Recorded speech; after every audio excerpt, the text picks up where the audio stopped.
Nessas tuas escavações aí, tu já encontrou alguma coisa que reforçou a tua fé? Sim.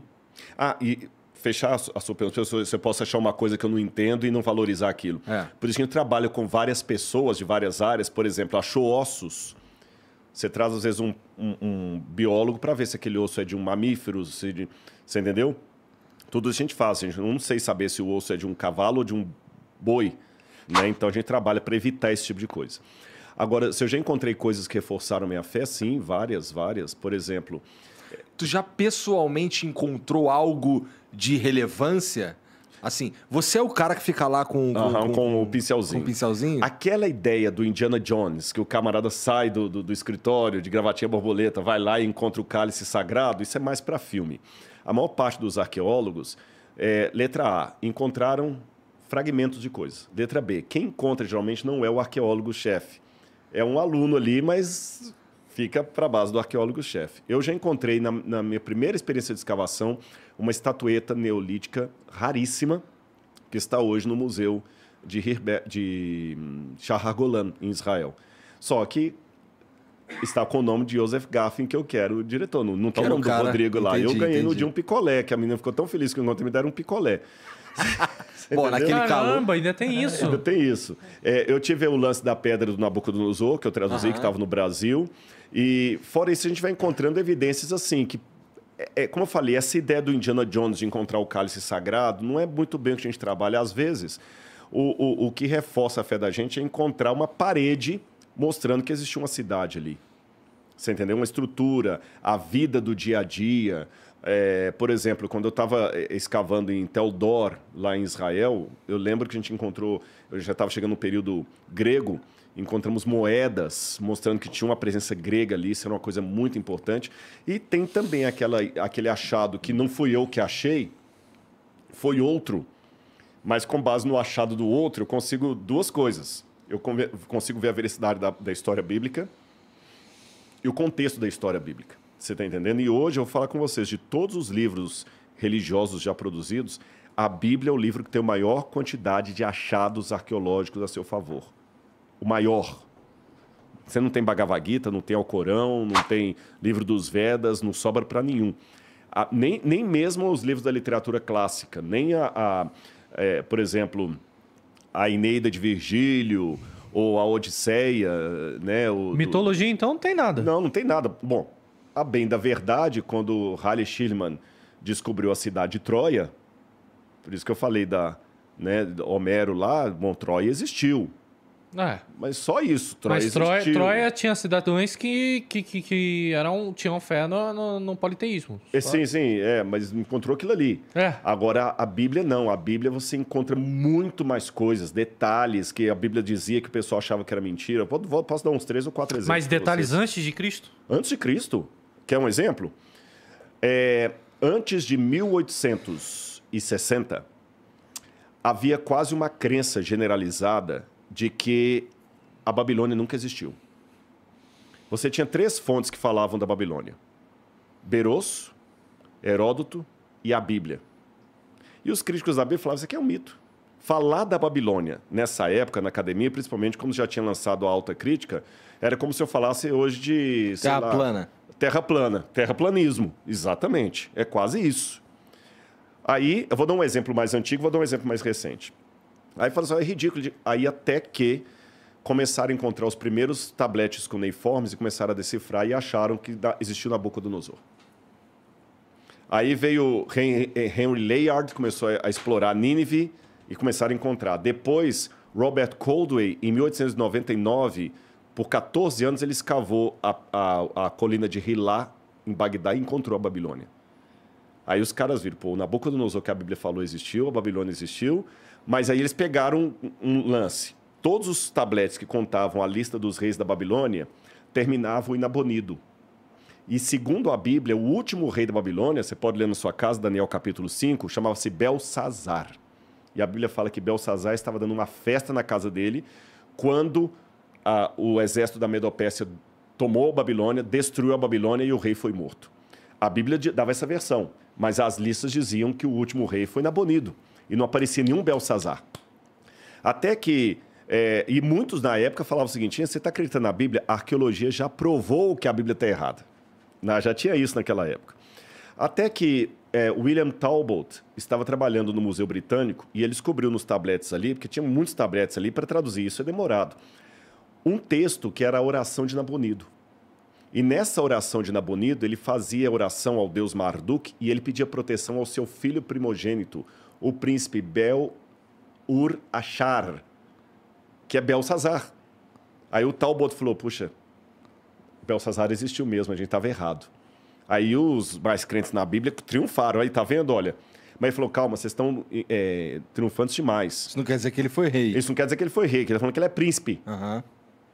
Só que depois descobriram outros tabletes chamados a Crônica de Babilônia, as Crônicas Babilônicas. E nesses tabletes diziam que Nabonido ele vivia fora da Babilônia a maior parte dos anos. E ele estava em Teimã quando a Babilônia foi atacada pelos medo-persas. E quem assumia no comando era o filho dele, Belsazar. Aí você vai para a Bíblia, e a Bíblia mostra o seguinte, que quando Belsazar estava na festa lá, mamando e tudo mais, ele queria dar um prêmio para o profeta Daniel. Ele falou o seguinte: Daniel, se você fizer o que eu estou pedindo, você será o terceiro no meu reino. Aí a gente entendeu porque que a Bíblia fala que seria o terceiro, porque ele mesmo era o segundo.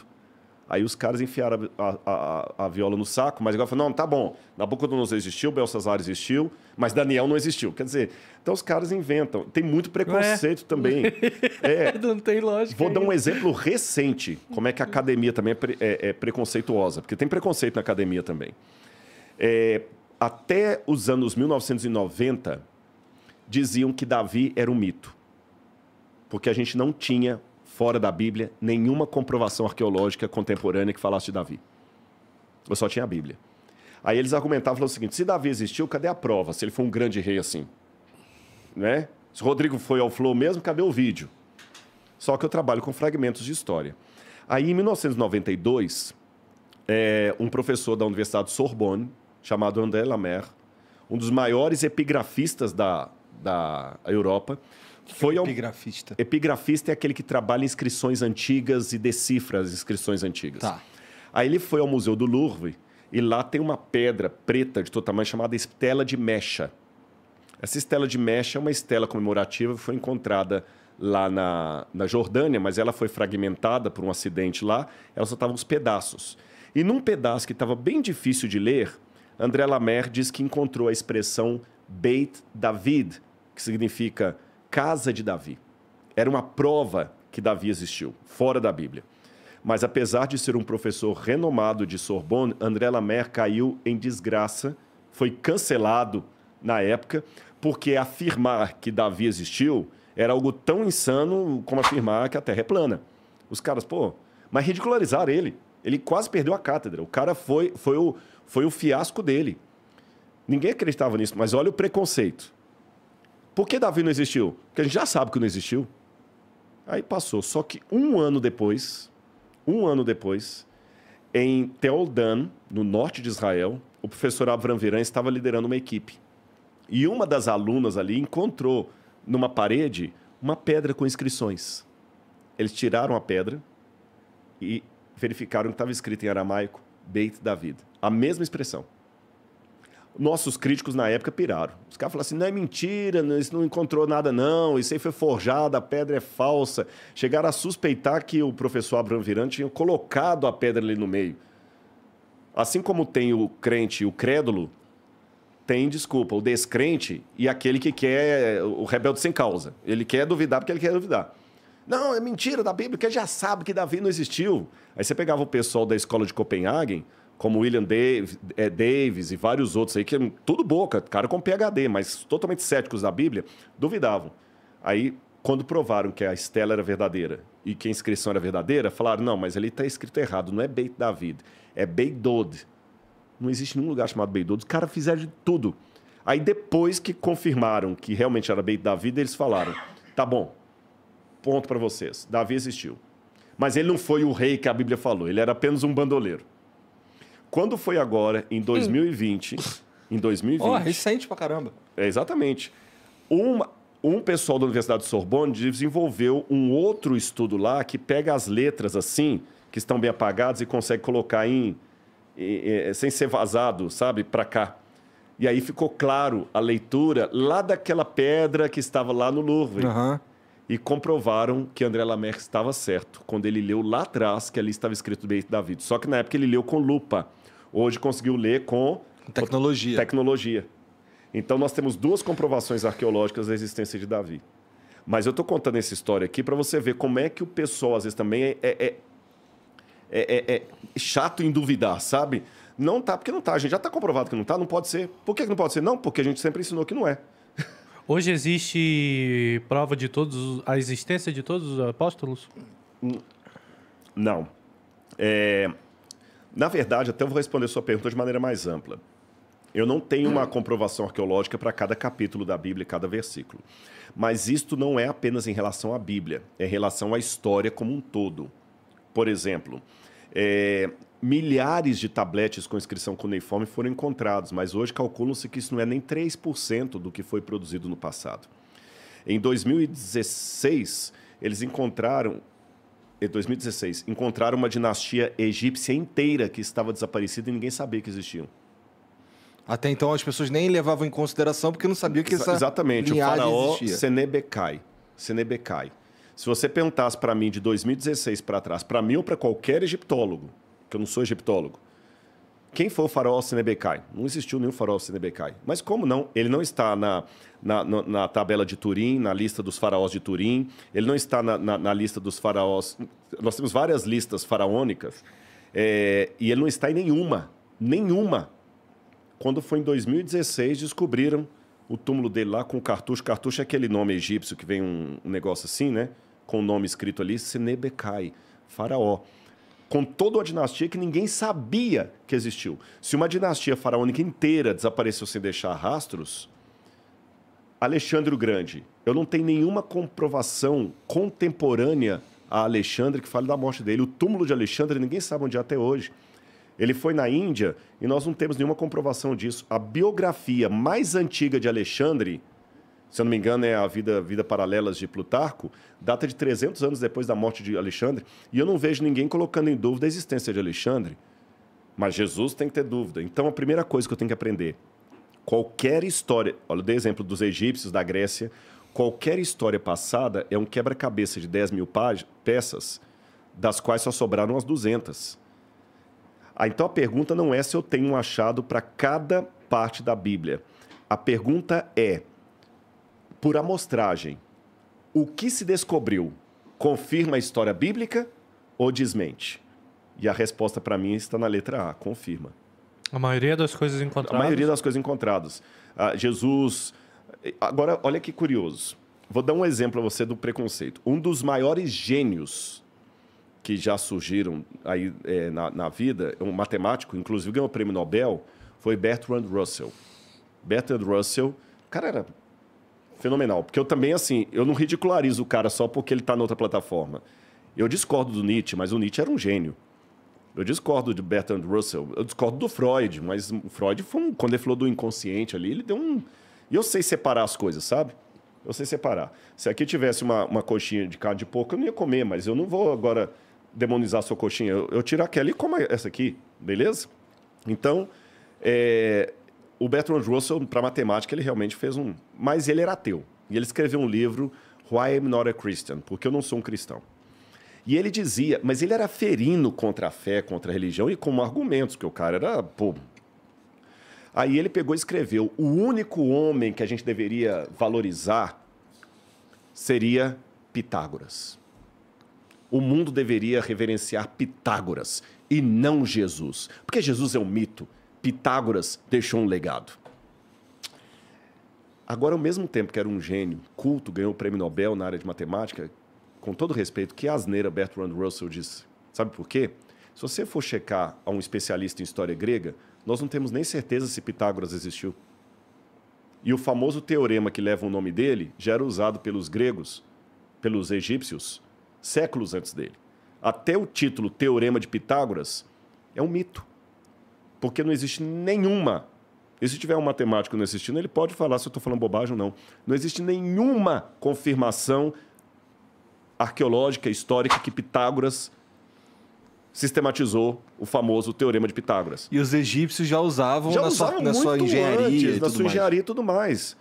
E até hoje eu não vejo nenhum matemático ateu pedindo desculpas por falar do Teorema de Pitágoras. E até se Pitágoras existiu, se ele existiu, eu acredito que ele existiu, o máximo que a gente sabe é que talvez ele foi um cara mais místico do que um matemático. Agora, Jesus, eu tenho comprovação da existência de Jesus em Flávio Josefo, Tácito, Suetônio, só para citar alguns. O que são isso? O que são essas coisas que você citou? Tácito e São- Suetônio, por exemplo, são autores romanos que confirmam a existência de Jesus de Nazaré, Que você, da época, do que primeiro você século. encontrou esses textos. Sim, a humanidade sim, encontrou a esses humanidade textos. encontrou esses textos. O Flávio De que Josefo, data? o Tácito e Suetônio estão no final do primeiro século. Final do primeiro século. Flávio Josefo está na segunda metade do primeiro século. Você tem outro também agora que eu vou lembrar. O Talmud babilônico. O Talmud também menciona Jesus. Então, nós temos mais evidências históricas sobre Jesus Do que sobre Pitágoras. Pitágoras. Aí vem o camarada lá, genial, Bertrand Russell, e fala, Jesus era um mito, Pitágoras que era histórico. Desculpa, aí do ponto de vista histórico, ele que está sendo crédulo. Aí eu não tenho fé suficiente para ser um ateu. Você entendeu? Nesse sentido, eu não tenho. Aí o pessoal, o que acontece? O problema é que o pessoal, às vezes, coloca a Bíblia como sendo uma coisa ridicularizada, é coisa besteira, é só crente. Eles pensam sempre no crente como aquele gado. Não é, gente. E vou mais além. E vou mais além. Vou comparar Jesus com Alexandre o Grande. Eu, particularmente, acredito que o Evangelho de Marcos foi composto por volta do ano 50. Eu tenho evidências da papirologia, não vou destrinchá-las aqui por questão de tempo, mas mesmo aqueles que colocam os evangelhos todos depois do ano 70, eu coloco como sendo anterior ao ano 50, 60. Mas mesmo aqueles que colocam os evangelhos depois do ano 70, os evangelhos estão distantes de Jesus 30 anos. Só que a biografia de Alexandre, mais antiga, está distante dele 300 anos. E dessa biografia de Alexandre, que está distante dele 300 anos, a cópia mais antiga que eu tenho está mais 300 anos na frente. Então, eu tenho que supor que essa cópia de 300 anos depois esteja fiel. A última coisa que vocês ouviram e torcer para isso ser fiel Então, à vida dele. Exatamente. Agora, os evangelhos estão distantes de Jesus apenas algumas décadas. E você pega o fragmento do Evangelho de João, o papiro, o P52, se eu não me engano, que é nossa, fugiu agora. Daqui a pouco eu vou lembrar. É um texto de João, do Evangelho de João, que data aproximadamente do ano 130. Ele está distante do original de João apenas uns 30 anos. Olha a diferença. Nossa, a gente fugiu agora. O nome do papel é o P...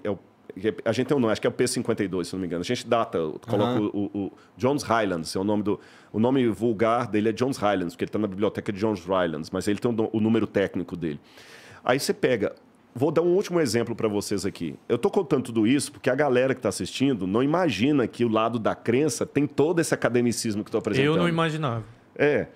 Vou pegar dos livros antigos da humanidade, o único livro mais bem documentado em termos de cópia é a Ilíada de Homero.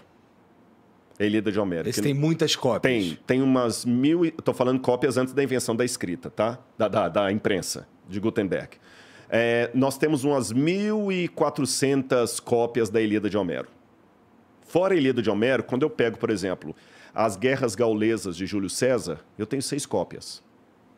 Quando você pega a Ética Nicômaco de Aristóteles, você tem talvez umas 12 cópias.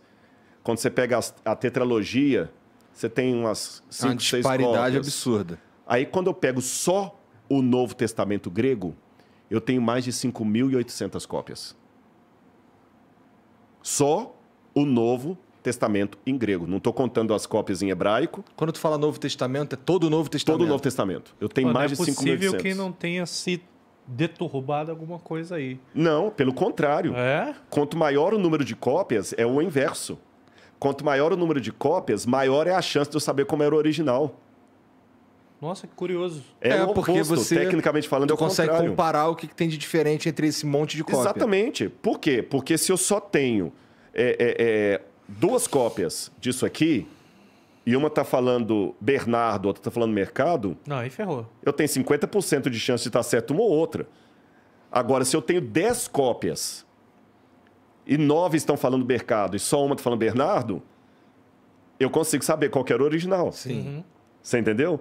E isso eu estou contando só o texto grego. Que se eu pegar as traduções dos pais da igreja, as primeiras traduções da Bíblia ali, eu vou para mais de 42 mil cópias da Bíblia.